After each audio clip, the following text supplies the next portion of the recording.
ഞാൻ ആദ്യത്തെ ഒരു വീഡിയോ ഇട്ടിട്ടുണ്ടായിരുന്നു കസ്താഞ്ഞ എന്ന് പറഞ്ഞ് യൂറോപ്പിലൊക്കെ കിട്ടുന്ന നമ്മുടെ ചക്കക്കുരുവിന് സാമ്യം. നമുക്ക് ചക്കക്കുരുവിനോട് ആയിട്ട് സാമ്യം ചെയ്യാം. നമസ്കാരം എല്ലാ കൂട്ടുകാർക്കും. ഇങ്ങനെയാണ് ഇതിൻ്റെ വലിയ എനിക്ക് കൂടുതലും ഇഷ്ടം ഇത് പുഴുങ്ങി കഴിക്കുന്നവരുണ്ട്, നമ്മുടെ ചക്കക്കുരുവൊക്കെ പുഴുങ്ങി കഴിക്കുന്ന പോലെ.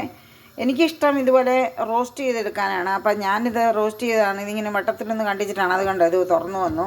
പക്ഷെ ഭയങ്കര ടേസ്റ്റിയും ഭയങ്കര കലോറിക്കുമാണ്. ഇതിന് 2-3 കഷ്ണം കഴിച്ച് കഴിഞ്ഞാൽ ഡയറ്റൊക്കെ എടുക്കുന്നവരാകുമ്പം അവർക്ക് അത് മതിയേ. ഇത് കണ്ടോ, അതതിൻ്റെ കട്ടിയുള്ള ഒരു തൊലിയാണ്. ആ കട്ടിയുള്ള തൊലിയൊക്കെ തുറന്നു വന്ന് തുടങ്ങി. കണ്ടോ, ഇതൊക്കെ കണ്ടോ ഓപ്പണായി. കണ്ടോ, ശരിക്കും ഓപ്പണായി.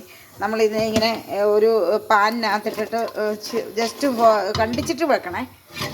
ഇത് നമ്മുടെ നാട്ടിലാരെങ്കിലും കണ്ടിട്ടുണ്ടെങ്കിൽ, അല്ലെങ്കിൽ എൻ്റെ ഈ ഫേസ്ബുക്കിൽ പുറക്കേണ്ടി ചെയ്യുന്ന ഒരു യൂട്യൂബിൽ എന്നെ കാണുന്ന വീഡിയോസ് ഉള്ളവർ കണ്ടിട്ടുണ്ടെങ്കിൽ ഒന്ന് കമൻറ്റ് ചെയ്യണേ.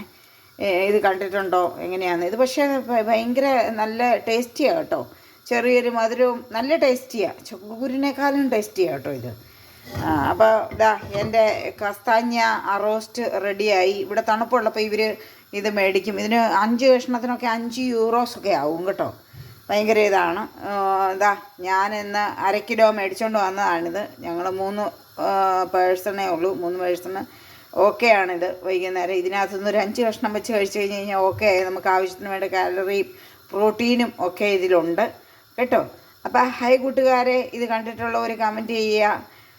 ഇതിനെപ്പറ്റി എന്തെങ്കിലും ഡൗട്ട് ഉണ്ടെങ്കിൽ ചോദിക്കുക. അത് പിന്നെ ഞാനൊരു ഇതിനെപ്പറ്റി ഒന്ന് വിശദമായിട്ട് ഞാൻ നോട്ട് എഴുതിയിടുന്നതാവും.